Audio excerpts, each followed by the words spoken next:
আসসালামু আলাইকুম। আপনাদের যাদের হচ্ছে মুরগি মারা যাচ্ছে, মনে করেন যে আপনাদের মুরগিগুলো স্বাভাবিক ছিল, একদম ভালো ছিল, হঠাৎ করে মুরগি মারা যাচ্ছে।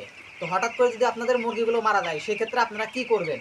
আপনারা মনে করেন যে মুরগি আপনারা ২০ মিনিট আগে হচ্ছে একরকম রেখে গেছেন যে মুরগি ভালো আছে, মোটামুটি সব মুরগি ভালো।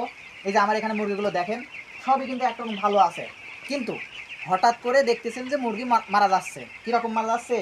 এই মানে উপর হয়েই পড়ে আছে, যেভাবে আছে ওইভাবে পড়ে আছে এবং মারা গেছে।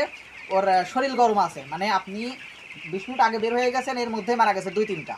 কিসের জন্য মারা যাচ্ছে আপনারা কিন্তু বুঝতে পারেন না যে কি হয়েছে ভাই, মানে কি করব। তখন আপনারা কি করেন যে ওই ডাক্তারের কাছে চলে যান। এই মুরগির ওষুধ কোম্পানি বিভিন্ন ডাক্তার আছে, তাদের কাছে চলে যান ওষুধ নেওয়ার জন্য। তারা দেখবেন যে এই প্রেসক্রিপশন করবে, অনেক বড় বড় প্রেসক্রিপশন করবে। আপনার মনে করেন পুঁজি ওখানেই শেষ, ওখানেই আপনার পুঁজি আউট।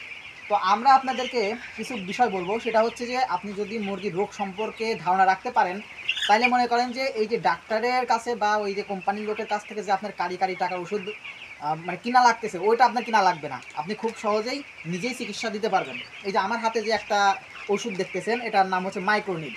তো এই মাইক্রোনিড হচ্ছে অ্যান্টিবায়োটিক। তো এটার কিন্তু আরও কয়েকটা ইয়ে আছে, কোম্পানি ভেদে নাম আলাদা থাকতে পারে।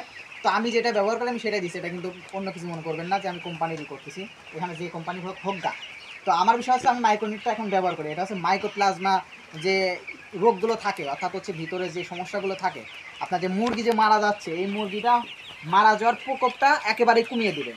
তো আপনারা কি করবেন, সঙ্গে সঙ্গে আপনাদের করণীয়টা হবে হচ্ছে মুরগিটা আপনারা সুন্দর করে তুলে দেবেন। বাইরিনে বলে বা মুরগিগুলো তুলে দেওয়া বলে, ওইটা তুলে ফেলবেন। তুলে ফেলার পরে আপনাদের প্রথম কাজ হবে হচ্ছে যে এই মুরগির পানিটা চেঞ্জ করে দেওয়া। মাইক্রোনিট, এই মাইক্রোনিট আপনার মনে করেন যে ১ লিটারে ১ গ্রাম করে, বা আপনারা প্রয়োজনে হচ্ছে ডাক্তারের সাথে পরামর্শটা করে নেবেন যে কী পরিমাণ, বা আপনি একটা দেখবেন যে আপনার মুরগির অবস্থা খারাপ কী পরিমাণ।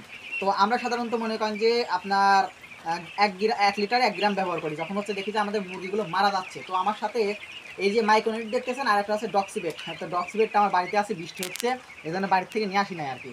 তো এই মাইক্রোনিট আর ডক্সিবেট আমরা সাধারণত এই মুরগিটা দিয়ে দিয়ে থাকি। আর যদি দেখেন যে এই মুরগি মরার সাথে সাথে মুরগির শরীর অতিরিক্ত পরিমাণে গরম বা জ্বর মতো যদি মনে হয় আপনার, তাহলে সেই ক্ষেত্রে আপনারা মনে করেন যে ফার্স্ট ভেট নামক একটা, না মানে এটা কি বলবো, এই গরু ছাগলের বা এই মুরগির জন্য একটা হচ্ছে জ্বরের ওষুধ হিসেবে ব্যবহার করা হয় ফার্স্ট ভেট।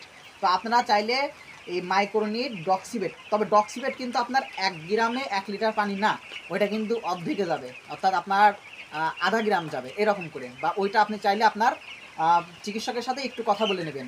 কিন্তু ওই যে এই পরামর্শ নিতে যাবেন না যে কী করবো, যদি নেনও ওই যে ওরা যে কারি কারি ওষুধ দিবে ওইটা থেকে একটু এড়াই চলেন, ইনশাল্লাহ আপনারা এটা সমাধান পেয়ে যাবেন। আমি অন্তত আমার এই পোলট্রি সেক্টরে আমার বুদ্ধির পর থেকে আমি এখানে আসি। তা আমি সারা জীবন আমাদের মুরগি কিন্তু মনে করেন যে মুরগির এই ফার্মে উত্থান পাতান আমি সবই দেখছি, মোটামুটি সবই দেখছি, একটা ধারণা পাইছি। গাম্বুরা রোগ, তারপরে রানীক্ষেত, তারপরে যে ব্লাড ফ্লু, মানে আমার এক কথা যে আমার এখানে মুরগির যে রোগগুলো হয় আমি এটা আগে আয়ত্ত করছি, যে কি কি সমস্যাগুলো হয় এটার উপর ডিপেন্ড করে আমরা ওষুধ চালাই।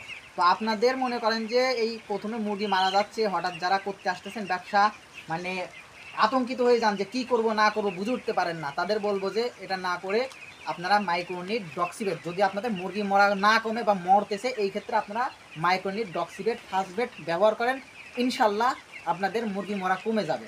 তারপরে পরবর্তীতে দরকার হয় আপনার ডাক্তারের সাথে কথা বলেন। আতঙ্কিত হয়ে মুরগি টুরগি বিক্রি করা বা এটি করা ওইটা বাদ দেন, আতঙ্কিত হওয়ার কিচ্ছু নাই। তো যাই হোক, আপনারা চেষ্টা করেন এগুলো করার। আর সবাই মানে আপনাদের যদি যে কোনো বিষয়ে পরামর্শ প্রয়োজন হয় অবশ্যই আমাদেরকে জানাবেন, ইনশাল্লাহ আমরা পরামর্শ দেওয়ার চেষ্টা করব।